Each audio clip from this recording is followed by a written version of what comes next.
With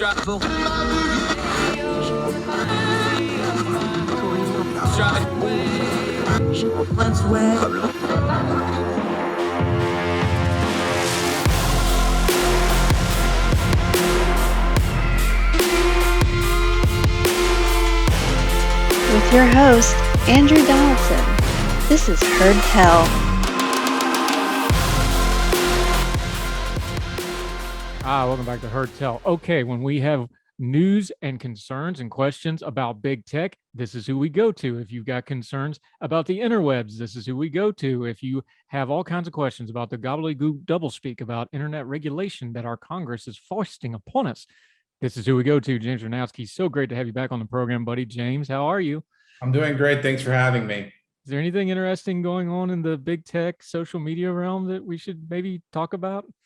I mean, there's always something going on, right? But I think the dominating news of the past few days now has been with Elon Musk calling off the Twitter acquisition deal officially. That was something that we both have been monitoring and talking about quite extensively since it was announced back in April. And it took measuring into its next phase with Elon Musk terminating that acquisition agreement, and now they are going to get into a very unfriendly, nasty court battle. So we'll have to see what happens in this next phase of Elon v. Twitter, but it's definitely been a wild ride to say the least. Now, we actually talked about this when it first happened. I was being facetious there because I specifically brought you on because last time we talked, this is what we talked about. And we talked about, like, is this a done deal? Is it not a done deal? We talked about some of the twists and turns that have gone on. Now it is a done deal. My read on this, let's just work backwards. Let's start with where we're at, and then we'll review a little bit. My read on this, and from talking to some of our lawyer friends, is like, look, this is just the buyout with some fancy lawyering on top of it. They're going to go to court. They're going to pre and pose sometime before it goes to discovery, though. They're going to sit down. They're going to come up with a number. It's going to be a lot less than 1 billion. And in a couple of weeks, when the heat's off, this will all get settled. That kind of feels like where this is going, right? Yeah, I think that would be the logical path that things should take. But with Elon, there's always that added factor of you just don't know what exactly he's thinking about there. But you're not wrong. Like, what's going to happen next is that this is going to get handled by what is known as the Chancery Court system in Delaware. That is not your typical court system. Nope. It is one that is specialized in dealing with matters that have to deal with business related issues. So the good news there is that we'll actually have a pretty good idea as to what's going to happen from the Chancery Court in a matter of months, not like a normal court proceeding, which could take well over a year and then some. So this should be a little bit more speedy than what we're normally used to with other kinds of court trials here. But yeah, one would think that basically because the incentive is not to go forward with court proceedings as much as humanly possible. It gets very expensive for everybody. So one would like to think that they're going to sit down and hammer out a deal that probably readjusts the value of what Twitter is going to get bought at. But again, it remains to be seen. We have to see how Twitter's board feels about it in terms of how their willingness is to actually budge off the number that Elon originally went with. And we have to see what Elon's willing to do. Is he truly just trying to walk away and salvage any kind of money that he, doesn't have to otherwise pay? Or is he trying to do it for the purpose of lowering the price? There are different implications that are going to happen here. I know that when we've talked about this, the fee for breaking off and calling off the merger was $1 billion. But the reality is that it's far larger than that because Twitter is going to sue. There's losses, there's shareholder lawsuits. This is not just a simple $1 billion thing for Elon Musk. It's a lot bigger than that. So all indications would point towards this coming to some kind of resolution. Yeah, and this is exactly why we have you on, because let's make sure we got everybody on the same page here. A lot of folks probably just heard Chancery Court for the first time. Business, especially big business, and this is bigger than big business. When you start talking multi-billion-dollar mergers, acquisitions, hostile takeovers, this is a whole different level of business. It's a whole different level of regulation.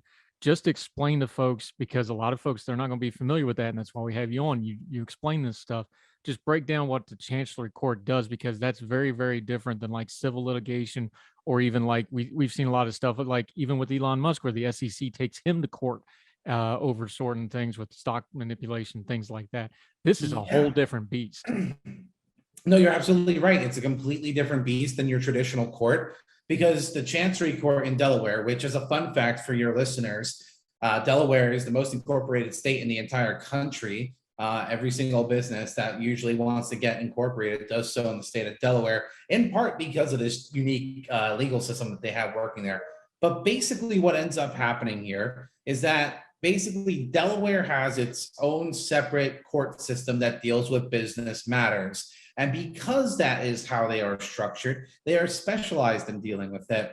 And that means that they can get it done faster. We can get to resolutions faster. And it's actually something that businesses like on either side of the aisle, because it means that their litigation costs are lower to figure out what's going to happen. There's a higher degree of certainty because these judges and lawyers are all going to be very intimately familiar with business law and the administration and adjudication of that law in the court.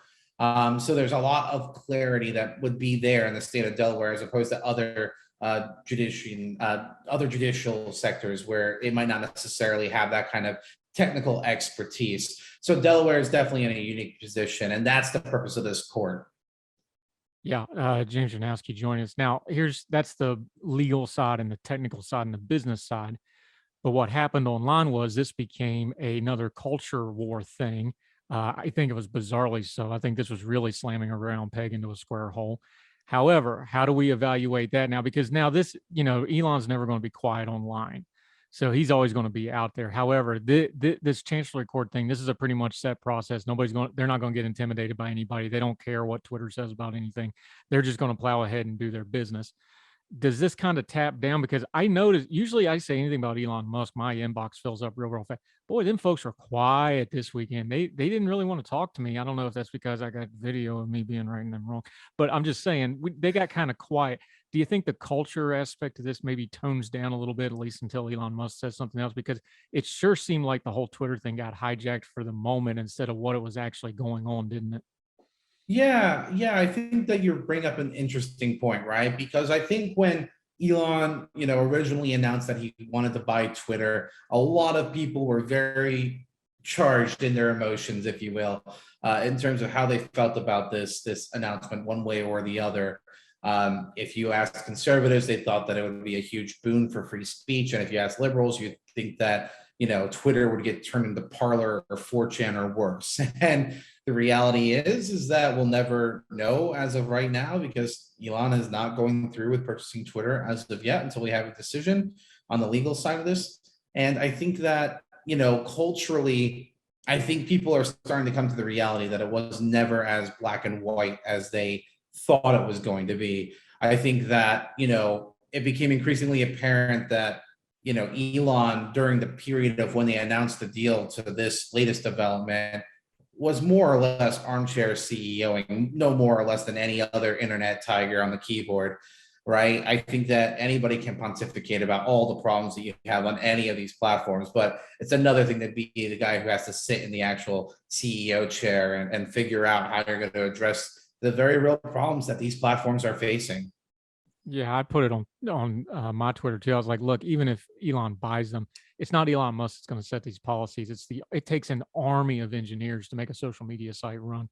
There's technical limitations on this. It's not just, I know everybody wants to go to, it's bias and there's shadow ban. There may be some of that. A lot of this stuff is just baked in technical stuff that a lot of us just don't understand. Even if, like they were talking about, they'll release the algorithm. We even release it, nobody's gonna be able to read it. Like I got really tickled down. I was like, you can't read the algorithm. You have no idea what that stuff means. A lot of this stuff is technical and baked in, and then we want to put what we think is going on culturally on top of it, and it kind of gives us with an incomplete picture. And I think a lot of us, I'm guilty of it too sometimes. I'll put myself, we end up looking silly when we probably should have took a step back and just let it breathe. Yeah, I think especially when we're looking at like algorithms and anything of that nature, I always try to express a certain degree of skepticism, because I think that transparency is a great tool. It's an important tool that can certainly help in the process.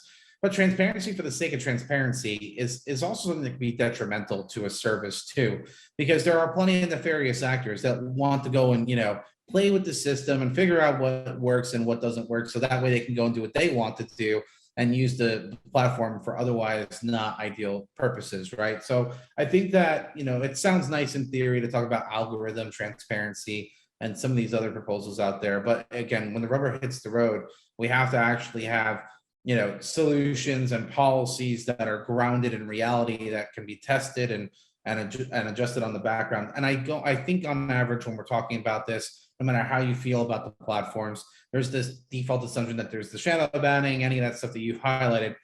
Sometimes it's just a simple mistake. Maybe the algorithm over indexes for something. I mean, this is not perfect. Algorithms are only as good as the data that's getting fed into them, and they're managed by humans who are definitely imperfect. They're not angels, last I checked. So I think that it presents a whole different can of worms that people aren't necessarily always thinking about. So we always have to be careful about thinking about trying to put like hard law restrictions on how we're going to operate any of these very malleable internet services, because if you go down that route, people will certainly, I think, end up being in a worse off situation.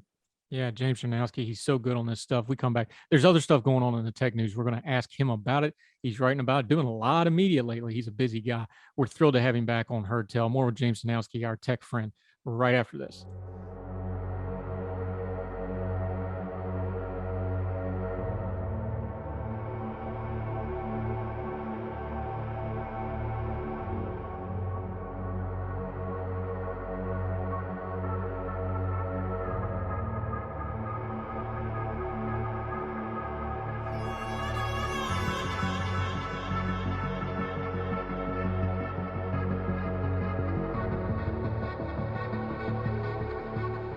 Welcome back to Heard Tell. He is our tech expert, big tech expert, regulation expert.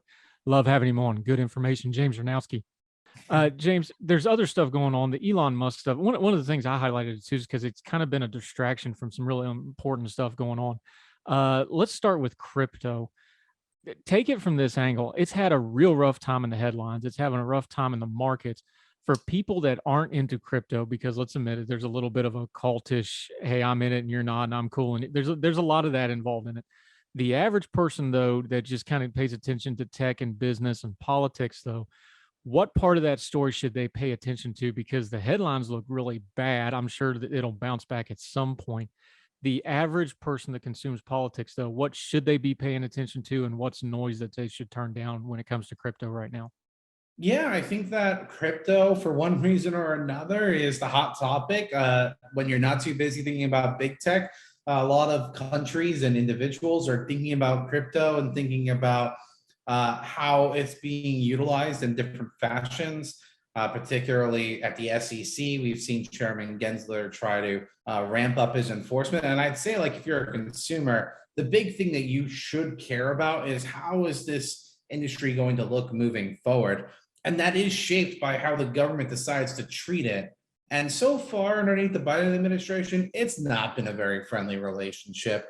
Like I said, Chairman Gensler over the SEC is being extremely big on enforcement against crypto, trying to treat every single cryptocurrency like a security as opposed to a commodity or a currency. In my opinion, when you're looking at cryptocurrencies, there's a variable use factor there, because it depends on the user. Some people, they do look at it as a security. They see the upward, trajectory of Bitcoin, and they're like, yeah, I want to hold on to it. Other people, especially the cultish originals that you're referencing, that was not why they got into it.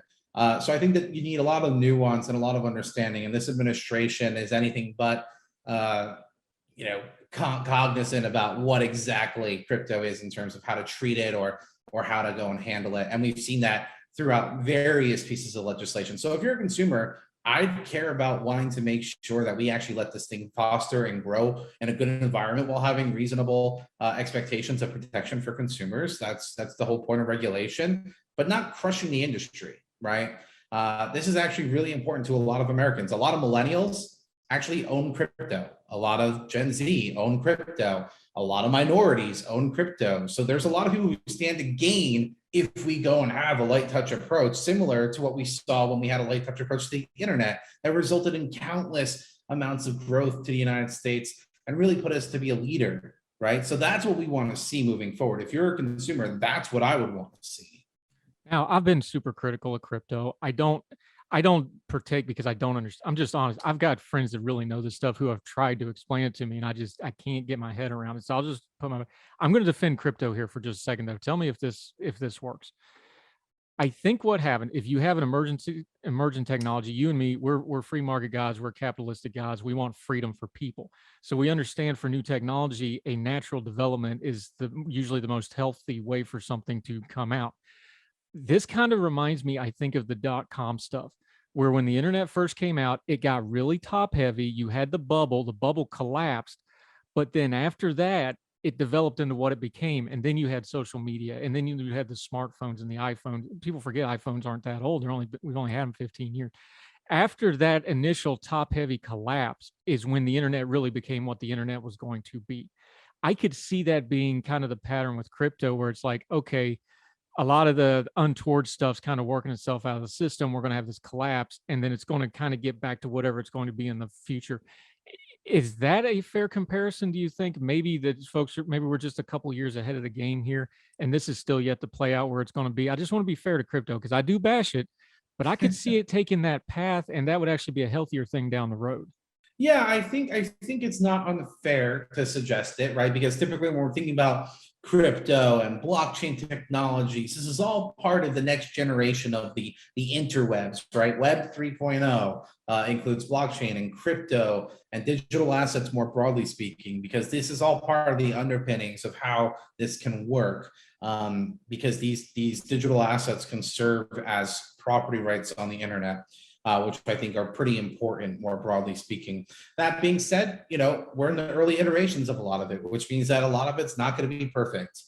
We saw that happen with some stable coins, the hot thing that Congress might have an interest in trying to regulate with this, combination of Terra Luna, where because the coin was backed in a particular fashion and that backing completely bottomed out, it completely undermined the stable coin itself. So I think that, it's a matter of trying to figure out where the vulnerabilities are, where are the kinks, and building up that user trust. So that way, when you do get, Web 2.0 and that build out that we saw that led to the rise of social media and all that for the Web 3 equivalents, we can actually have that happen a little bit more smoothly. But you're always gonna have these bumps in the road. These things are to be expected. The market is not a kind and forgiving place. People lost their shirts. I mean, I own Ethereum. I own Dogecoin just for LOL purposes, and I've lost my shirt on it. But I also hold on to it for the long haul. I'm not in desperate need of that money right now either. So I always, at least when I'm talking to people about it, always urge them to take a long, view on this in general and try to hold on to everything, because it is going to bounce back. It'll come back. It's more matters to what exactly does the structure of Web 3.0 and all these things that support it look like in that next iteration. And that'll come as technology develops and use cases develop. Now, all that's still very, young right now. Think about some of the use cases right now that we have, like, let's say with NFTs, right? One of the early use cases right now is actually with music and artists. That's a little niche. And it's another way of trying to break down current systems right now where you could go and do through Spotify or something else as opposed to a traditional record label. But that's going to take a long time and a lot of patience. So it is going to happen, but it's a little bit more gradual than I think people realize. It's more of the unseen market enhancements than, these bold, dynamic, massive scales of innovation that we might be used to over years past. Yeah, because people didn't see the iPhone coming, but there was tech people that were like, oh yeah, this is coming. But the public, it was like, oh my God, this came out of nowhere. No, it didn't. I think that's kind of the stage we're at right now. James Czerniawski, I want to ask you this before we got to let you go though. You were on Fox 5, our friends over in DC on the TV. You had a great comment, and I want to expound on a little bit about how tycoons are power players in politics. We're going to link to it. It's up on his Young Voices page. You can watch the segment in its entirety. We already talked about Elon Musk. Culture and politics and business all combined right there. We just saw it for months on end, right? Culture and politics combining. You got the Peter Thiels of the world out there fielding candidates like J.D. Vance, $10 million bankroll up front for that. Silicon Valley for the Democratic Party is now the most important fundraising place they have as far as geography goes. This is just the new reality that when you have a lot of people with a lot of money, they're going to find places to put that money, and a lot of them want to go to politics and they want to be players. Just talk about that for a minute, because this is a big shift, because it used to be the power players in politics was either generational wealth or the captains of industry type. Well, the new captains of industry type are in tech, and they're in speculation, and they're in these things. But that also changes what they want policy wise and what they expect from government, doesn't it? Yeah, so I think that you raised an excellent point there. Political fundraising and the ability to get things that you particularly might want as an industry or as an individual passed is certainly not unsurprising to your ability to have a lot of wealth. With Web 2.0 and the rise of the internet age, we saw a lot of companies amass a lot of wealth and use that towards donating to get politicians that were more amenable to their positions on a wide variety of issues. And we're starting to see the same thing happen here too, even with Web 3.0 and some of these other ones. It's not any surprise that Andreessen Horowitz and A16Z has played a pretty big role in trying to go and shape how Web 3.0 policy might look on the federal level over the coming years.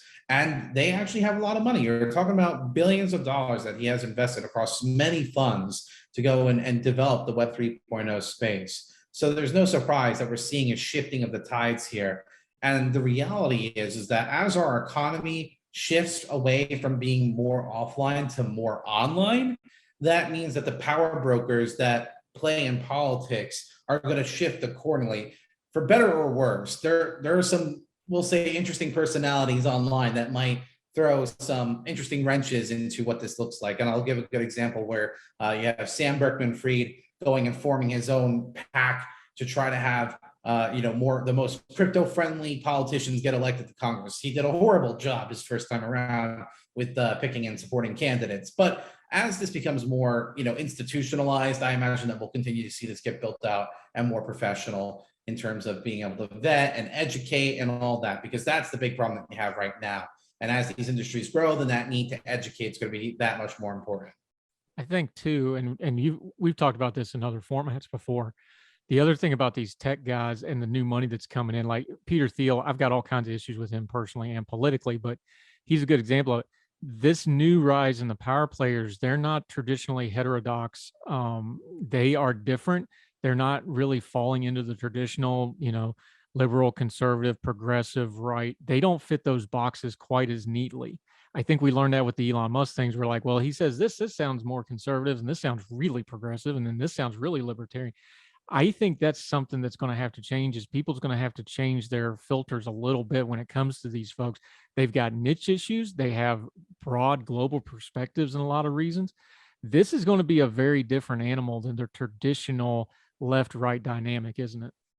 Oh, absolutely. But I think that's more of a symptom of the reality of politics as it currently stands. There's a lot of, I think it's impossible to miss the amount of frustration there is with Washington. I mean, our organization is doing an entire campaign about Washington waste and how people are paying more to get less because this administration that's currently in power is focused on doing all kinds of radical things that actually aren't what people want. Like they are heterodox on average. And when you have someone like Elon Musk or Peter Thiel, who are heterodox thinkers and don't necessarily line up cleanly R or D, it puts you in a weird position, because now it means that you actually have to think a little bit more than you might have otherwise had to, which could be a good thing, right? Like I would like to think that I would want to encourage not just politicians, but voters to become more heterodox in their thinking in general. I think that there's actually a lot of benefit to that in terms of just wanting to develop your thoughts and your beliefs and your core values. It's not a bad thing in my view, but I think like anything else, there certainly is a cautionary tale to be had there, because when you're putting money behind those thoughts, that certainly, I think, influences how that might manifest in the form of legislation or political activity, right? So that's always something that you have to keep in the back of your mind. These heterodox thinkers, it's one thing to have them when you're outside the game, but once you're in the game, I think that fundamentally shifts how those ideas that you might have had while outside the box get applied inside the box. Yeah, and unfortunately, we're going to see it actually test bedded here, because it looks like some of these candidates might get through. James Czerniawski, he does outstanding work. We love having him on. He's a regular here on Heard Tell. but you're a busy guy. You got a lot of irons in the fire, buddy. So until we get you back again, which is going to be at least a couple of weeks because you're getting ready to hit the road, let folks know where you're working, what you're working on, where they follow you on social media until they see you again next time we have you on Heard Tell. Yeah, no, it's a very busy slate coming up. I'll be out in Las Vegas this upcoming week for Freedom Fest to go and do a panel on, you guessed it, big tech. So it's been a lot of fun getting to go and do that kind of stuff. But if you ever want to catch up on my musings, I always encourage people to follow me on Twitter at JamesCZ19. I also have a personal website at jamesczerniawski.com, where you can always find me through the Young Voices website too, where my work is posted there as well. So thanks for having me, Andrew. Really appreciate it. It's always a fun conversation. Yeah, and we're going to get to the one we've been wanting to do, but breaking news always gets annoying. We're going to have this gaming conversation because there's some really important that's a big, you talk big tech, gaming's a huge part of big tech. People don't realize how big gaming and the gaming culture, but there's some really important stuff going on right now. And we're going to get you on, we're going to talk kind of big picture future stuff. Cause guess what? All that demographic everybody wants as voters, they're all gaming right now. You might want to pay attention to what's going on because they're starting to get screwed over in the gaming world, which has always been their safe space. That's going to have political ramifications. We're going to have you on to talk about that soon, my friend. James Czerniawski, you're the best. Thank you, sir. Thanks for having me. Yes, sir.